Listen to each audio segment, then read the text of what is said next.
Thanks for checking out the Generosity Labs podcast.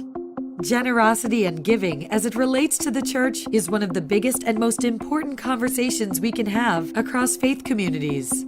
That's why we're here. On the Generosity Labs podcast, hosted by Kenny Jang, we will talk to pastors, consultants, service providers, and other church leaders. We're going to discuss the current trends, models, and best practices for developing giving as a robust part of your community life and how you can get a culture of generosity to flourish from the inside out. Join us every week right here for the Generosity Labs podcast. Check out www.generositylabs.org for more details and fantastic free resources made available just for you and your church.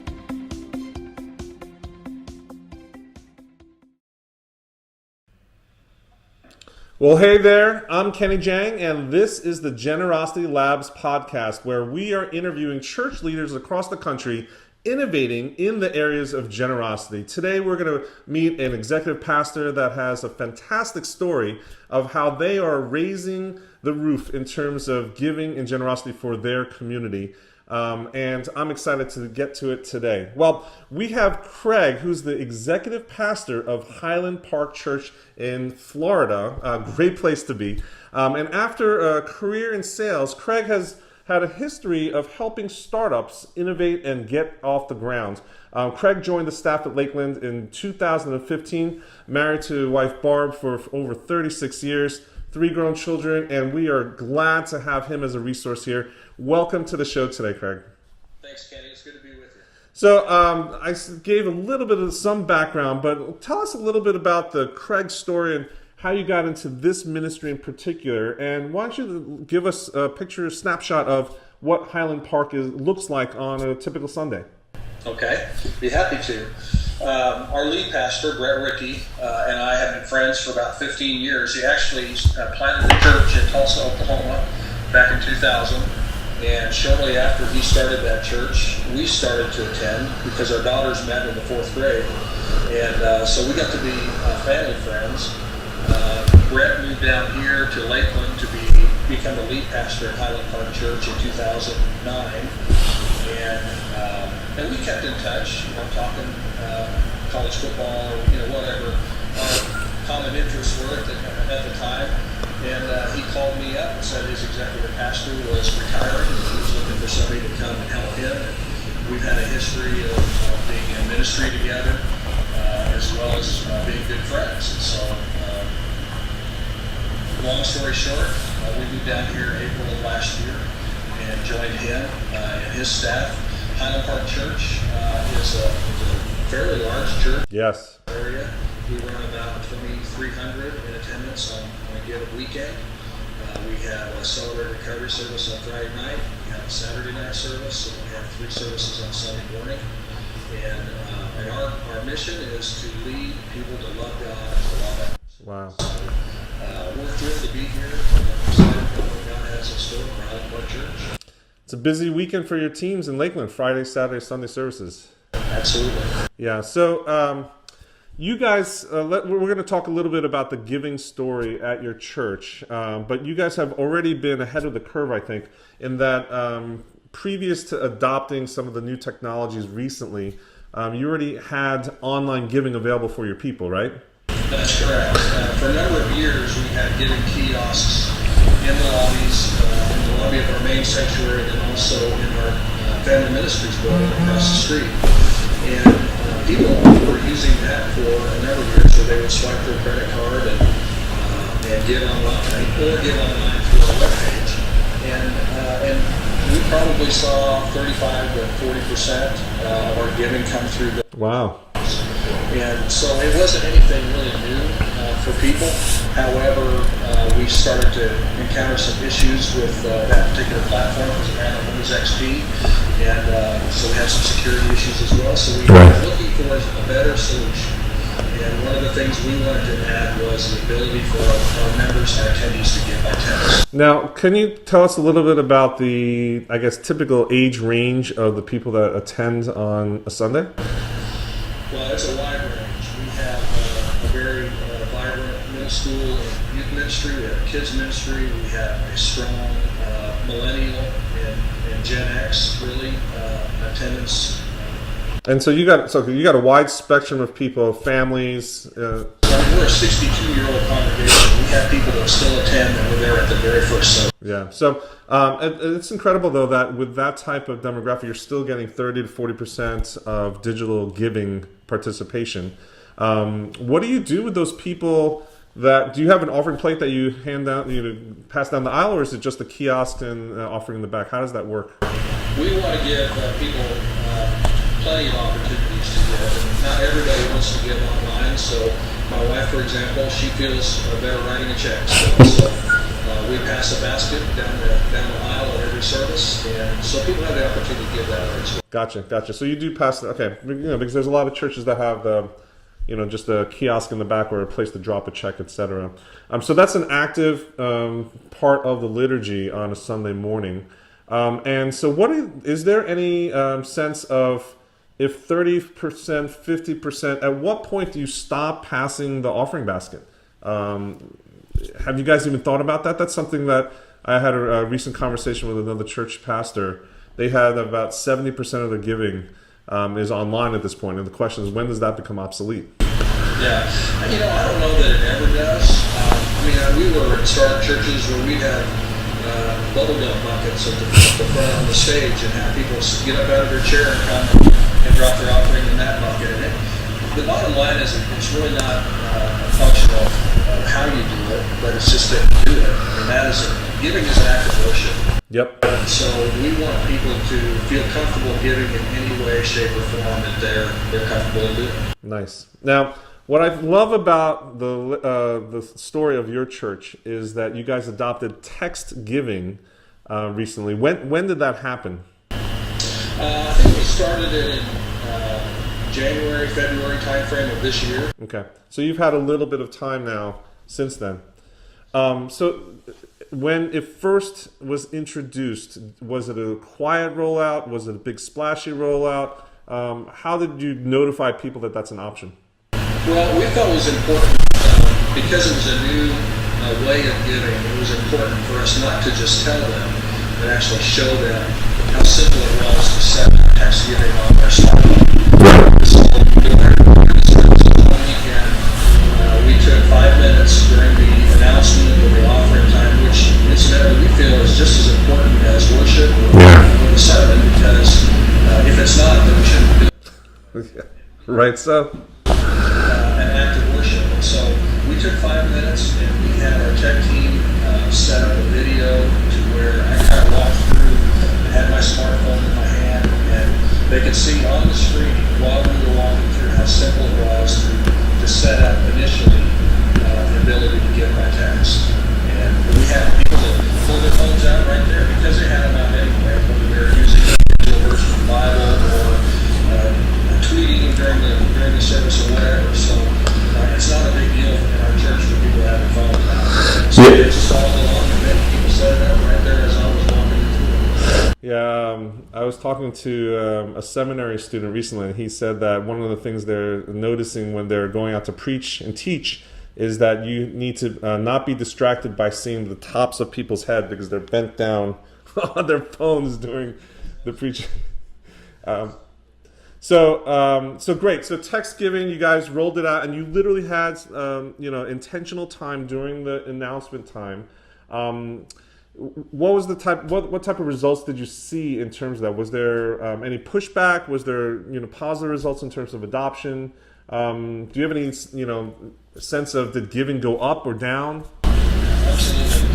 Probably within the first month we saw an increase in our digital giving, but more importantly, we had about 10% increase in new giving. Wow. That had never before given out of our church started to give on a regular basis because and using this new portal of testing. Wow. So you are actually creating a giving experience for the first time in people, which is it's important, right? Because giving is part of that spiritual discipline.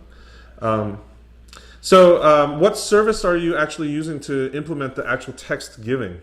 We partnered with Kindred. We found out about them because we looked at other larger churches that are doing things that are maybe a little bit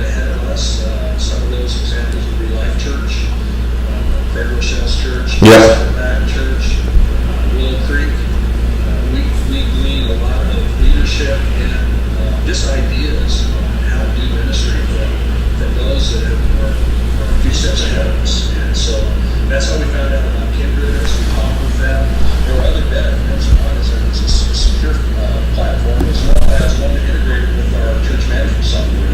So we're actually, at the same time, in our finance department, we went from having to manually enter in all of those digital transactions to one that just exported. Nice. Which church management system are you guys on? We use ACS. And so it's fully integrated. So if someone gives via text, that shows up in their giving profile in the back end. Exactly. Perfect. That sounds great. And so is the church offering the only area that you guys are exploring to use this service, or is there other applications for this in church life? Well, people give for a variety of reasons. We're very missions-oriented church, too. We have a school in Rwanda, and we support many different ministries here locally as well as globally. And so people want to give to that, and they do on a regular basis. And so it's very simple for them to put in their amount, just put missions right next to their amount, and send a text, and it goes toward missions. Do the same thing if they want to send a kid to camp. Kindred gives us the ability to set up keywords that they can use to give to specific things. Oh, can you tell me a little bit more about that? So there's keywords that you actually can define on a custom level? Absolutely. We probably have 8 or so right now, whether it's missions, whether it's Rwanda, when they want to get specifically to that school. HP Youth, which is what we use to designate our youth ministry. If they want to get to camp, they can put youth camp. If they want to put kids, they can put kids camp. So they just use those keywords along with the amount that they give, and it goes directly to that, and it doesn't count toward our tithes and offerings. It counts towards those particular missions. Wow, that's interesting. And so how are you communicating those keywords? What's the typical scenario that those keywords are used or communicated? Well, if we every time we ask people to give to a specific cause, we'll put up on the screen in the service what that keyword is. And so we'll say, if you want to give to support missions, you can use your text to give option, or just use the keyword missions, or whichever the keyword is. So gotcha. As long as we communicate that to them, then it's not a problem. Now, what are your thoughts 2 years from now, 5 years from now? Do you think people still will be writing checks and using cash, or is it going to be via credit cards, swiping, or is it stuff like this that's text giving? I really see this as kind of the way of the future. Again, we've had kiosks for a long time, and now we essentially have given everyone a kiosk in their pocket, Right. So that they can give via their smartphone. I have 3 grown children. I asked them before we went to this, I said, if we had a text to give option, would you give to this? Right. Oh, absolutely, we would use that for us. Right. They don't carry cash, they don't carry half checks. And so, they give everything to us, whether it's through Venmo, if you're transacting with other people or whatever. So that's their culture. Yes, it is, right? Venmo is just how people give each other money these days. And so the people that have adopted text giving, do you have any sense, is it just the millennials and the young ones, or are there people across the spectrum that actually are using this mode of giving at this point? It's across the spectrum. It is. A gentleman just a few weeks ago, and he stopped me. He's my age. He has teenage children, so he's a little younger than I am. But he stopped me and said, man, I needed to send in a payment for a youth camp, and I used Kindred for that. It was so easy. And he got an immediate response back. He received your payment, blah, blah, blah. So he was thrilled with it, and it just makes life so much. Take away the obstacles that people giving. Now, Kindred, I think their product is called Smart Giving, I think. Is that the name of it? That's what they use, yes. Is that the branding that you guys are using? Are you literally communicating Kindred and Smart Giving, or are you renaming it or changing it to something else that's, Highland friendly or something like that?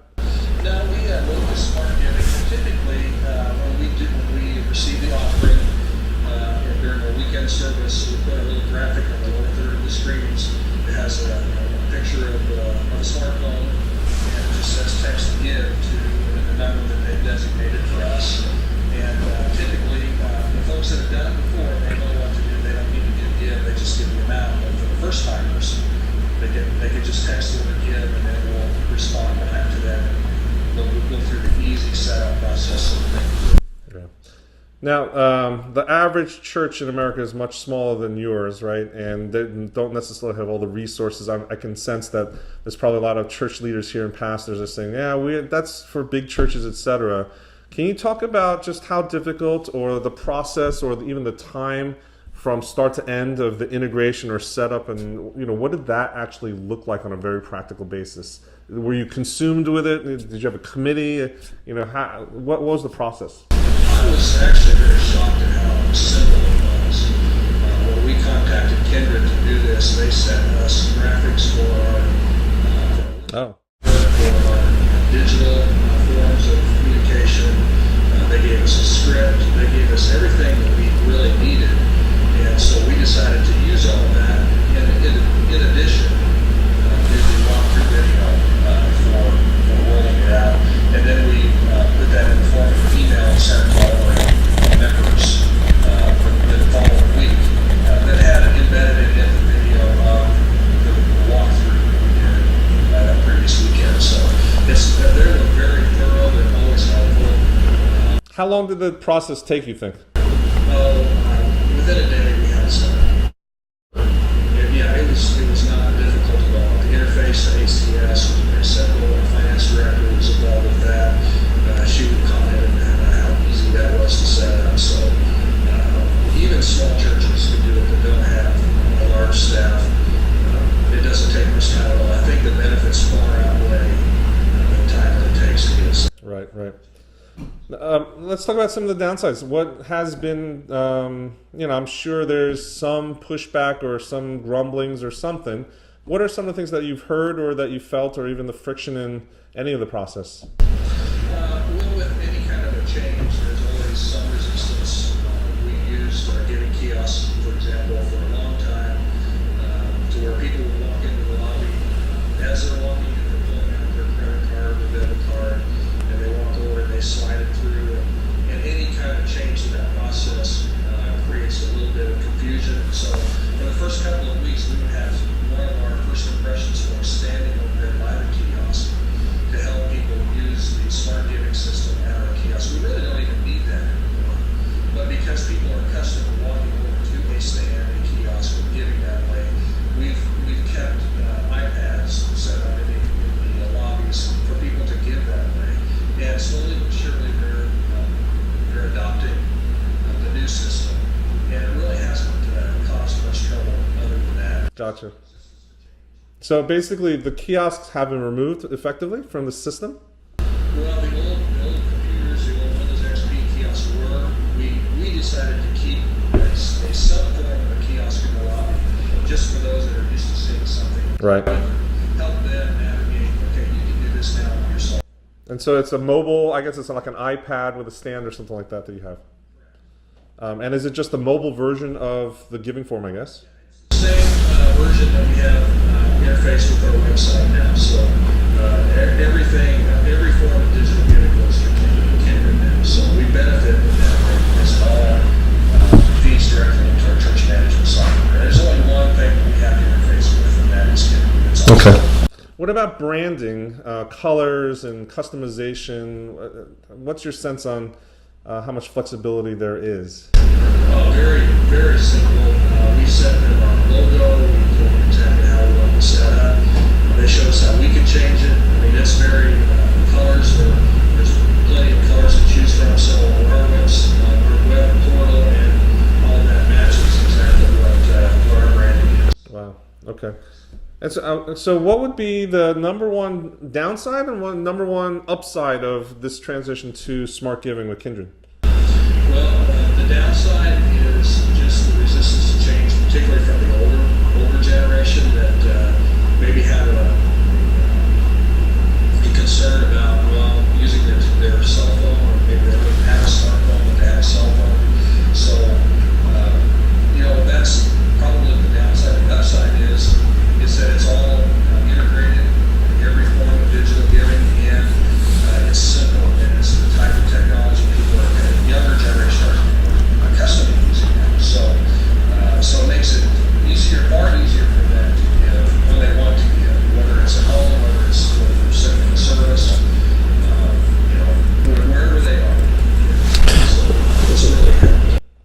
it's what I found very interesting that you surprised me earlier that you said that it lit up brand new first time givers in your community, and it's interesting that just changing the mode of transaction will actually prompt someone to take that last step to do it.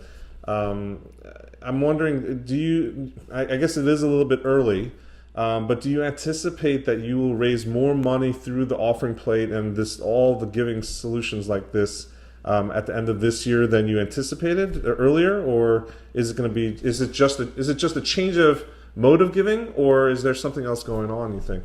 I think it's just the ease of giving. As a church, last year we had documented over 750 newcomers that came to our church for the very first time. And so those are the types of people that, especially the younger generation, if they want to give on impulse, right there doing it, they can pull out their smartphone and do so. They don't have to have a checkbook with them if they even have one. We already talked about not everybody carries cash anymore, so it just makes it just an easier mode for people to use to give on the spot, and I think that's critical. Gotcha. We'll see that growth is that you make it convenient, people use it. And your preaching pastor really didn't have any concern that do you do your offering before or after the sermon? We do it before. So is there any concern from the preaching pastor that you're asking people to take out their cell phones, and then you go into the sermon and they still, there's distraction. This thing is distracting. Is that a concern at all? Has that been? No, not at all. I mean, I'm the executive pastor and I use my smartphone all along. He cites a scripture, I'm pulling it up in my YouVersion app on my smartphone. So that's just, it's very, very typical to see that. Gotcha. Okay. It's just part of the culture of who we are. So if you're not comfortable with that, then you need to get comfortable. Good prescription. You want people in the Word, right? So however they can get it is what we want to use. That's awesome. That's awesome. Well, Craig, are you ready for our lightning round of questions as we close out the interview? Okay, so the first question, especially as an executive pastor, you're looking, I'm sure, at leadership development all the time of yourself and your teams. What's a good resource that you can share with our audience today that has caught your eye recently, whether it's a book or conference, a speaker, something that our audience today can partake in? Well, coming up in August is Willow Creek's Global Leadership Summit. And last year we were a host site for the Global Leadership Summit, and it made a world of difference just for our staff, as well as anybody that considers himself a leader in our church. And so we're hosting that, and I would encourage anybody to go to Willow Creek's website and navigate to their Global Leadership Summit site and find out where the host site is nearest to them. It's an awesome summit. They have probably a dozen or so speakers. Some are ministers, many are business leaders, and they're well known. And so I would encourage people to do that. That's what we've done. We also are going to go through a leadership book with our pastoral staff every week.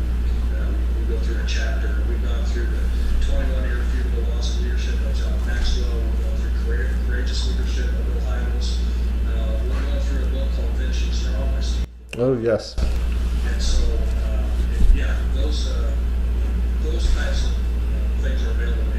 That's awesome. That's a great list of resources for anybody here to pick up if you haven't gotten those books especially. In terms of leadership and mentoring from afar, outside of Willow Creek, who do you have your eyes on in terms of learning from and soaking up from other ministries or other leaders of churches in the ministry space? Rick Warren at Saddleback is somebody that we constantly go to. We send teams out there on a regular basis just to get a sense of a bigger picture, to think outside the box of what we typically get caught doing here in our own little world. And so that's one. I read Dan Ryland's blog almost daily. He's executive pastor at Tulsa. Yes. And that's been a valuable resource for me personally. That's awesome. As an executive pastor. Awesome. That's the great resources. Thank you so much for sharing. The last question is, if people here today or watching or listening and want to get in touch with you, what's the best method for them to do that? I would encourage people to email me. My email address is craig@hpnas.org. So craig@hpnas.org. Awesome. Thank you. This is Craig Olson from Highland Park Churches. It's been a pleasure talking to you and experiencing, going through that experience of converting over to text giving. Really appreciate you sharing your wisdom and your experiences today. Thanks, Kenny. I appreciate the opportunity. Thank you, everybody, for listening. And in this next episode of the Generosity Labs podcast, we're going to interview another church leader that's going through a similar transition, and I think you'll be surprised in terms of the response and the results that they've gotten. I'm Kenny Jang, host of the Generosity Labs podcast. Find out more details and resources at generositylabs.org.